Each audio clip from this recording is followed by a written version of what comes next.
Lei nº 9.613, de 3 de março de 1998. Dispõe sobre os crimes de lavagem ou ocultação de bens, direitos e valores, a prevenção da utilização do sistema financeiro para os ilícitos previstos nesta lei. Cria o Conselho de Controle de Atividades Financeiras, COAF, e dá outras providências. O Presidente da República faço saber que o Congresso Nacional decreta e eu sanciono a seguinte lei. Capítulo 1º. Dos crimes de lavagem ou ocultação de bens, direitos e valores.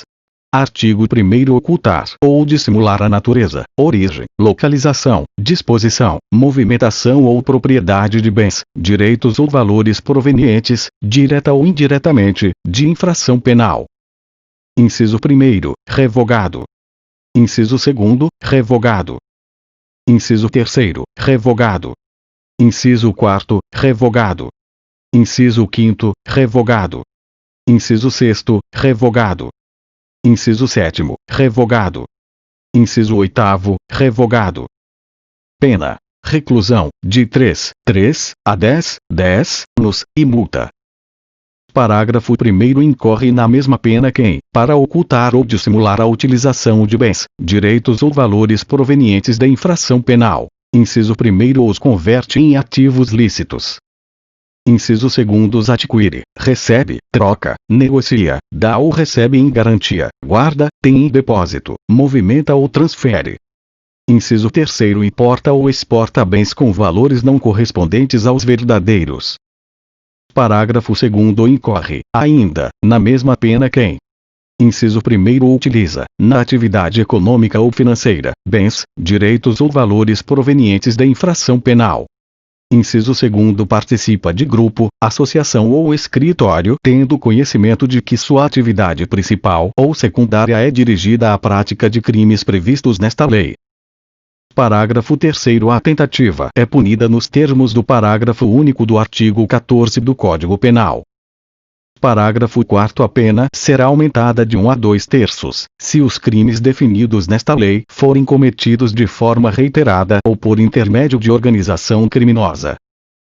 Parágrafo 5º. A pena poderá ser reduzida de 1 a 2/3 e ser cumprida em regime aberto ou semiaberto, facultando-se ao juiz deixar de aplicá-la ou substituí-la, a qualquer tempo, por pena restritiva de direitos, se o autor, coautor ou partícipe colaborar espontaneamente com as autoridades, prestando esclarecimentos que conduzam à apuração das infrações penais, à identificação dos autores, coautores e partícipes, ou à localização dos bens, direitos ou valores objeto do crime.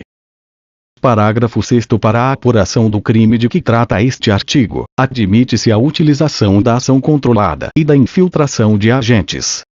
Incluído pela Lei nº 13.964, de 2019. Capítulo 2º. Disposições processuais especiais. Artigo 2º. Processo e julgamento dos crimes previstos nesta lei. Inciso 1º. Obedecem às disposições relativas ao procedimento comum dos crimes punidos com reclusão, da competência do juiz singular.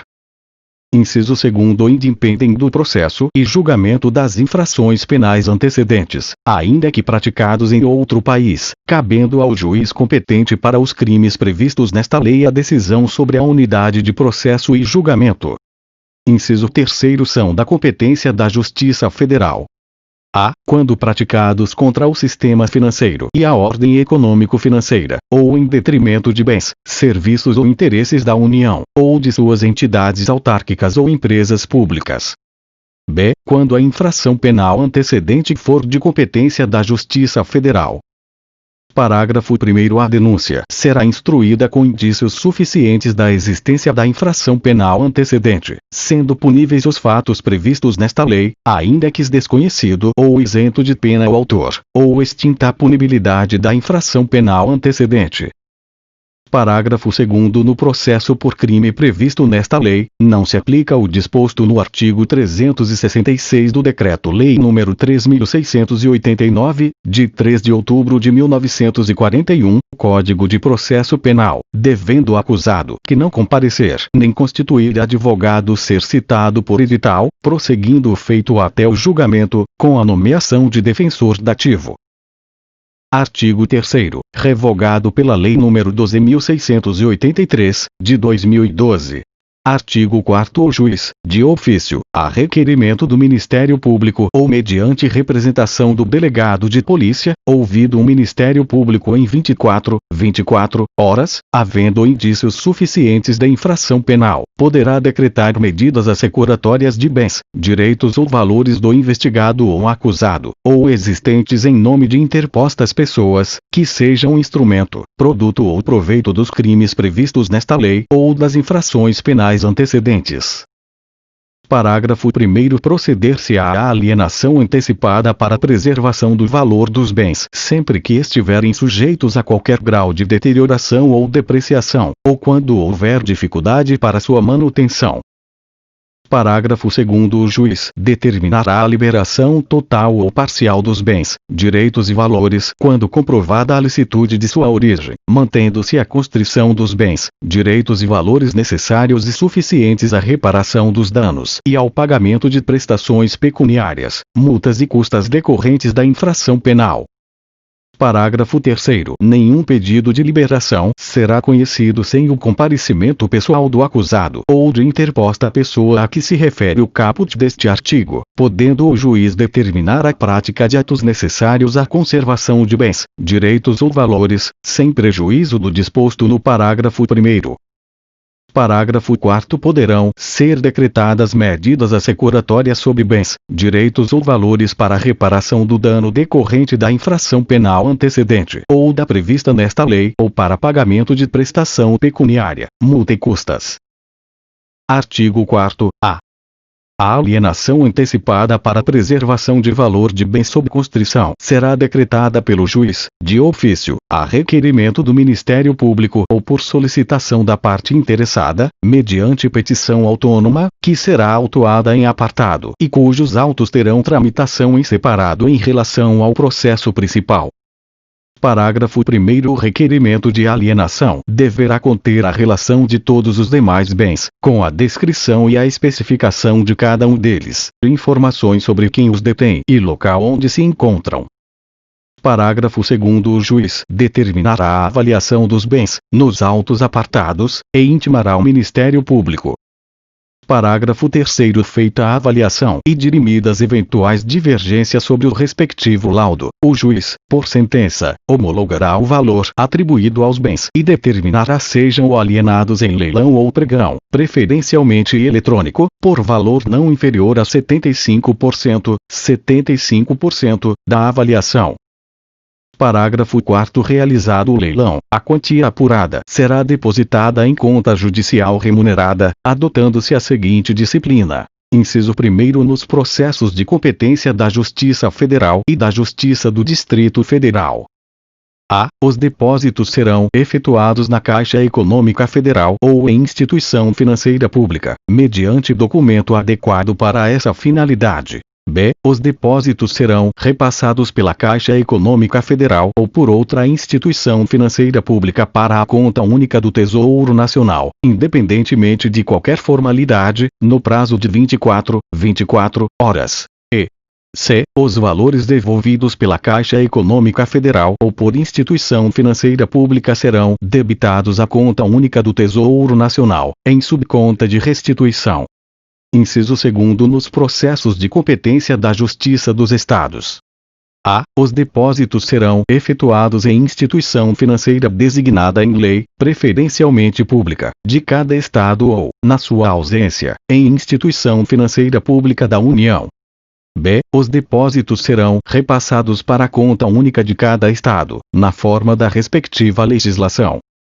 Parágrafo 5º. Mediante ordem da autoridade judicial, o valor do depósito, após o trânsito em julgado da sentença proferida na ação penal, será: inciso 1º. Em caso de sentença condenatória, nos processos de competência da Justiça Federal e da Justiça do Distrito Federal, incorporado definitivamente ao patrimônio da União, e, nos processos de competência da Justiça Estadual, incorporado ao patrimônio do Estado respectivo.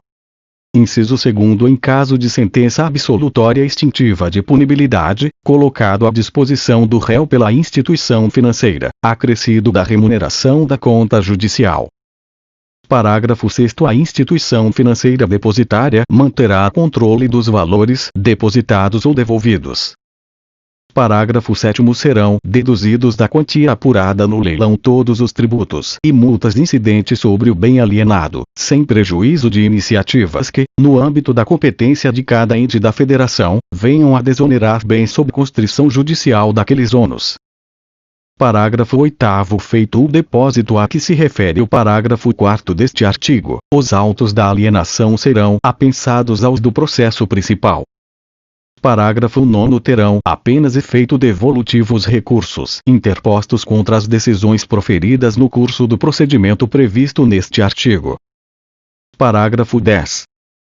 Sobrevindo o trânsito em julgado de sentença penal condenatória, o juiz decretará, em favor, conforme o caso, da União ou do Estado. Inciso 1º. A perda dos valores depositados na conta remunerada e da fiança. Inciso 2º. A perda dos bens não alienados antecipadamente e daqueles aos quais não foi dada destinação prévia. Inciso 3º. A perda dos bens não reclamados no prazo de 90 dias após o trânsito em julgado da sentença condenatória, ressalvado o direito de lesado ou terceiro de boa-fé. Parágrafo 11º.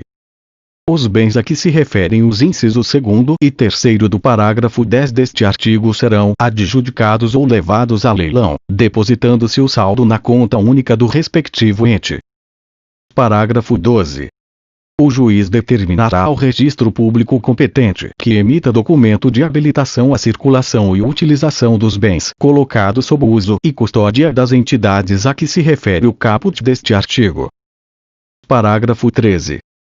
Os recursos decorrentes da alienação antecipada de bens, direitos e valores oriundos do crime de tráfico ilícito de drogas e que tenham sido objeto de dissimulação e ocultação nos termos desta lei permanecem submetidos à disciplina definida em lei específica.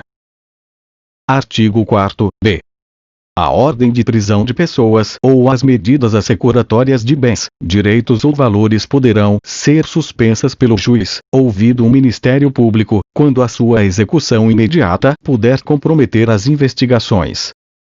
Artigo 5º. Quando as circunstâncias o aconselharem, o juiz, ouvido o Ministério Público, nomeará pessoa física ou jurídica qualificada para a administração dos bens, direitos ou valores sujeitos a medidas assecuratórias, mediante termo de compromisso. Artigo 6º. A pessoa responsável pela administração dos bens. Inciso 1º. Fará jus a uma remuneração, fixada pelo juiz, que será satisfeita com o produto dos bens objeto da administração. Inciso 2º. Prestará, por determinação judicial, informações periódicas da situação dos bens sob sua administração, bem como explicações e detalhamentos sobre investimentos e reinvestimentos realizados. Parágrafo único. Os atos relativos à administração dos bens sujeitos a medidas assecuratórias serão levados ao conhecimento do Ministério Público, que requerirá o que entender cabível. Capítulo 3º. Dos efeitos da condenação. Artigo 7º. São efeitos da condenação, além dos previstos no Código Penal. Inciso 1º. A perda, em favor da União e dos Estados, nos casos de competência da Justiça Estadual, de todos os bens, direitos e valores relacionados, direta ou indiretamente, à prática dos crimes previstos nesta lei, inclusive aqueles utilizados para prestar a fiança, ressalvado o direito do lesado ou de terceiro de boa-fé. Inciso 2º. A interdição do exercício de cargo ou função pública de qualquer natureza e de diretor, de membro de conselho de administração ou de gerência das pessoas jurídicas referidas no artigo 9º, pelo dobro do tempo da pena privativa de liberdade aplicada. Parágrafo 1º. A União e os Estados, no âmbito de suas competências, regulamentarão a forma de destinação dos bens, direitos e valores cuja perda houver sido declarada, assegurada, quanto aos processos de competência da Justiça Federal, a sua utilização pelos órgãos federais encarregados da prevenção, do combate, da ação penal e do julgamento dos crimes previstos nesta lei, e, quanto aos processos de competência da Justiça Estadual, a preferência dos órgãos locais com idêntica função. Parágrafo 2º. Os instrumentos do crime sem valor econômico cuja perda em favor da União ou do Estado for decretada serão inutilizados ou doados a museu criminal ou a entidade pública, se houver interesse na sua conservação. Capítulo 4. Dos bens, direitos ou valores oriundos de crimes praticados no estrangeiro. Artigo 8º. O juiz determinará, na hipótese de existência de tratado ou convenção internacional e por solicitação de autoridade estrangeira competente, medidas assecuratórias sobre bens, direitos ou valores oriundos de crimes descritos no artigo 1 ou praticados no estrangeiro. Parágrafo 1º. Aplica-se o disposto neste artigo, independentemente de tratado ou convenção internacional, quando o governo do país da autoridade solicitante prometer reciprocidade ao Brasil. Parágrafo 2º. Na falta de tratado ou convenção, os bens, direitos ou valores privados sujeitos a medidas assecuratórias por solicitação de autoridade estrangeira competente ou os recursos provenientes da sua alienação serão repartidos entre o Estado requerente e o Brasil, na proporção de metade, ressalvado o direito do lesado ou de terceiro de boa-fé. Capítulo 5. Das pessoas sujeitas ao mecanismo de controle, redação dada pela Lei nº 12.683, de 2012. Artigo 9. Sujeitam-se às obrigações referidas nos artigos 10 e 11 as pessoas físicas e jurídicas que tenham, em caráter permanente ou eventual, como atividade principal ou acessória, cumulativamente ou não. Inciso 1º. A captação, intermediação e aplicação de recursos financeiros de terceiros, em moeda nacional ou estrangeira. Inciso 2º. A compra e venda de moeda estrangeira ou ouro como ativo financeiro ou instrumento cambial. Inciso 3º. A custódia, emissão, distribuição, liquidação, negociação, intermediação ou administração de títulos ou valores mobiliários. Parágrafo único. Sujeitam-se às mesmas obrigações. Inciso 1º. As bolsas de valores, as bolsas de mercadorias ou futuros e os sistemas de negociação do mercado de balcão organizado. Inciso 2º. As seguradoras, as corretoras de seguros e as entidades de previdência complementar ou de capitalização. Inciso 3º. As administradoras de cartões de credenciamento ou cartões de crédito, bem como as administradoras de consórcios para aquisição de bens ou serviços. Inciso 4º. As administradoras ou empresas que se utilizem de cartão ou qualquer outro meio eletrônico, magnético ou equivalente, que permita a transferência de fundos. 5º. As empresas de arrendamento mercantil, leasing, as empresas de fomento comercial, factoring, e as empresas simples de crédito, ESC. Redação dada pela Lei Complementar nº 167, de 2019. 6º. As sociedades que efetuem distribuição de dinheiro ou quaisquer bens móveis, imóveis, mercadorias, serviços, ou, ainda, concedam descontos na sua aquisição, mediante sorteio ou método assemelhado. 7º. As filiais ou representações de entes estrangeiros que exerçam no Brasil qualquer das atividades listadas neste artigo, ainda que de forma eventual. Inciso 8º. As demais entidades cujo funcionamento dependa de autorização de órgão regulador dos mercados financeiro, de câmbio, de capitais e de seguros. 9º. As pessoas físicas ou jurídicas, nacionais ou estrangeiras, que operem no Brasil como agentes, dirigentes, procuradoras, comissionárias ou por qualquer forma representem interesses de ente estrangeiro que exerça qualquer das atividades referidas neste artigo. Inciso 10. As pessoas físicas ou jurídicas que exerçam atividades de promoção imobiliária ou compra e venda de imóveis. Inciso 11. As pessoas físicas ou jurídicas que comercializem em joias, pedras e metais preciosos, objetos de arte e antiguidades. 12. As pessoas físicas ou jurídicas que comercializem bens de luxo ou de alto valor, intermediem a sua comercialização ou exerçam atividades que envolvam grande volume de recursos em espécie. 13. As juntas comerciais e os registros públicos.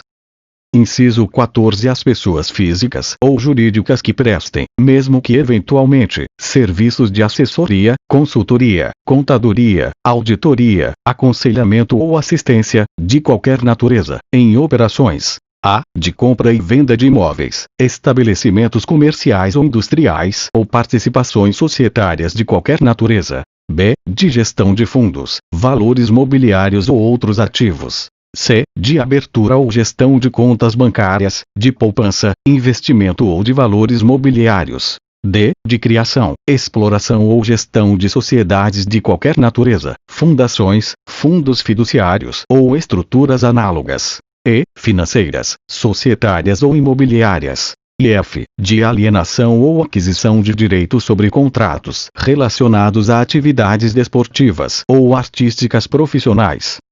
Inciso 15. Pessoas físicas ou jurídicas que atuem na promoção, intermediação, comercialização, agenciamento ou negociação de direitos de transferência de atletas, artistas ou feiras, exposições ou eventos similares.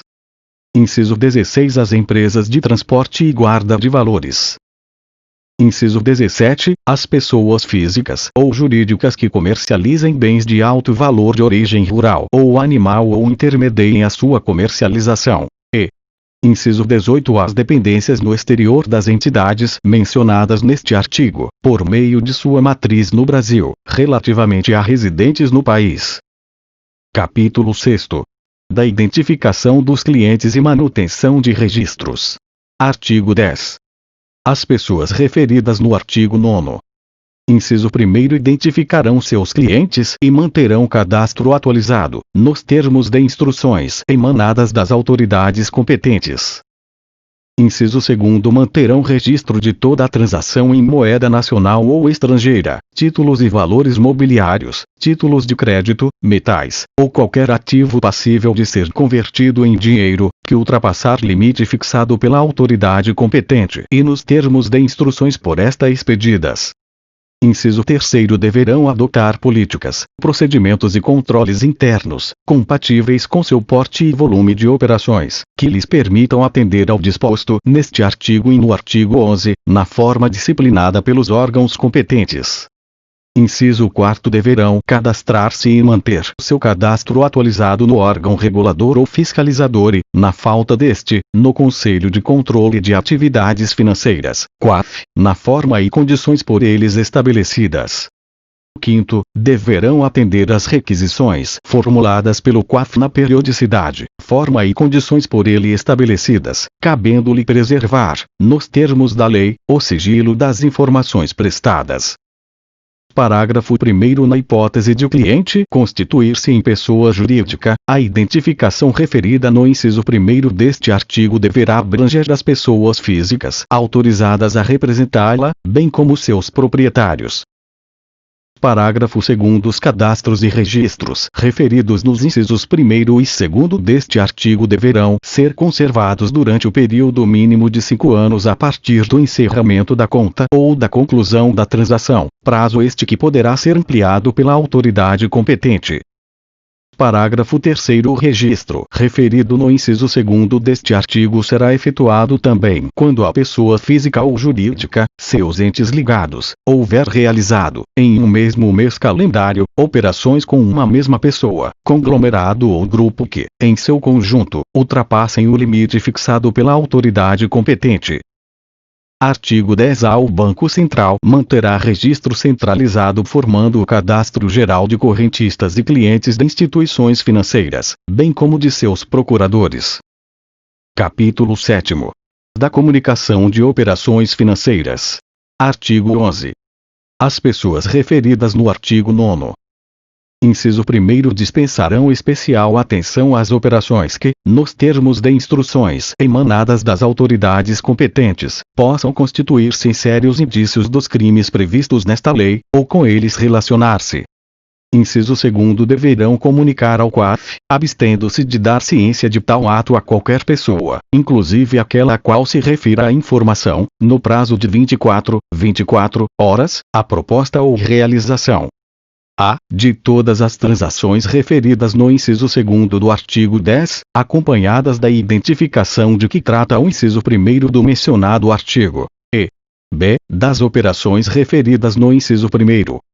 Inciso 3º, deverão comunicar ao órgão regulador ou fiscalizador da sua atividade ou, na sua falta, ao COAF, na periodicidade, forma e condições por eles estabelecidas, a não ocorrência de propostas, transações ou operações passíveis de serem comunicadas nos termos do inciso 2º. Parágrafo 1º. As autoridades competentes, nas instruções referidas no inciso 1º deste artigo, elaborarão relação de operações que, por suas características, no que se refere às partes envolvidas, valores, forma de realização, instrumentos utilizados, ou pela falta de fundamento econômico ou legal, possam configurar a hipótese nele prevista. Parágrafo 2º. As comunicações de boa-fé, feitas na forma prevista neste artigo, não acarretarão responsabilidade civil ou administrativa. Parágrafo 3º. O COAF disponibilizará as comunicações recebidas com base no inciso 2º do caput aos respectivos órgãos responsáveis pela regulação ou fiscalização das pessoas a que se refere o artigo 9. Artigo 11-A. As transferências internacionais e os saques em espécie deverão ser previamente comunicados à instituição financeira, nos termos, limites, prazos e condições fixados pelo Banco Central do Brasil. Incluído pela Lei nº 12.683, de 2012. Capítulo 8º. Da responsabilidade administrativa. Artigo 12. As pessoas referidas no artigo 9º, bem como aos administradores das pessoas jurídicas, que deixem de cumprir as obrigações previstas nos artigos 10 e 11 serão aplicadas, cumulativamente ou não, pelas autoridades competentes, as seguintes sanções. Inciso 1º. Advertência. Inciso 2º. Multa pecuniária variável não superior a. Ao dobro do valor da operação. B. Ao dobro do lucro real obtido ou que presumivelmente seria obtido pela realização da operação, ou C. Ao valor de R$ 20 milhões de reais. Inciso 3º. Inabilitação temporária, pelo prazo de até 10 anos, para o exercício do cargo de administrador das pessoas jurídicas referidas no artigo 9º. Inciso 4º. Cassação ou suspensão da autorização para o exercício de atividade, operação ou funcionamento. Parágrafo 1º. A pena de advertência será aplicada por irregularidade no cumprimento das instruções referidas nos incisos 1º e 2º do artigo 10. Parágrafo 2º. A multa será aplicada sempre que as pessoas referidas no artigo 9, por culpa ou dolo. Inciso 1º. Deixarem de sanar as irregularidades objeto de advertência, no prazo assinalado pela autoridade competente. Inciso 2º. Não cumprirem o disposto nos incisos 1º a 4º do artigo 10. Inciso 3º. Deixarem de atender, no prazo estabelecido, a requisição formulada nos termos do inciso 5º do artigo 10. Inciso 4º. Descumprirem a vedação ou deixarem de fazer a comunicação a que se refere o artigo 11. Parágrafo 3º. A inabilitação temporária será aplicada quando forem verificadas infrações graves quanto ao cumprimento das obrigações constantes desta lei ou quando ocorrer reincidência específica, devidamente caracterizada em transgressões anteriormente punidas com multa. Parágrafo 4º. A cassação da autorização será aplicada nos casos de reincidência específica de infrações anteriormente punidas com a pena prevista no inciso 3º do caput deste artigo. Artigo 13. Revogado pela Lei nº 13.974, de 2020. Capítulo 9. Do Conselho de Controle de Atividades Financeiras. Artigo 14. Fica criado, no âmbito do Ministério da Economia, o Conselho de Controle de Atividades Financeiras, COAF, com a finalidade de disciplinar, aplicar penas administrativas, receber, examinar e identificar as ocorrências suspeitas de atividades ilícitas previstas nesta lei, sem prejuízo das competências de outros órgãos e entidades. Redação dada pela Medida Provisória número 886, de 2019. Parágrafo 1º. As instruções referidas no artigo 10, destinadas às pessoas mencionadas no artigo 9, para as quais não exista órgão próprio fiscalizador ou regulador, serão expedidas pelo COAF, competindo-lhe, para esses casos, a definição das pessoas abrangidas e a aplicação das sanções enumeradas no artigo 12. Parágrafo 2º. O COAF deverá, ainda, coordenar e propor mecanismos de cooperação e de troca de informações que viabilizem ações rápidas e eficientes no combate à ocultação ou dissimulação de bens, direitos e valores.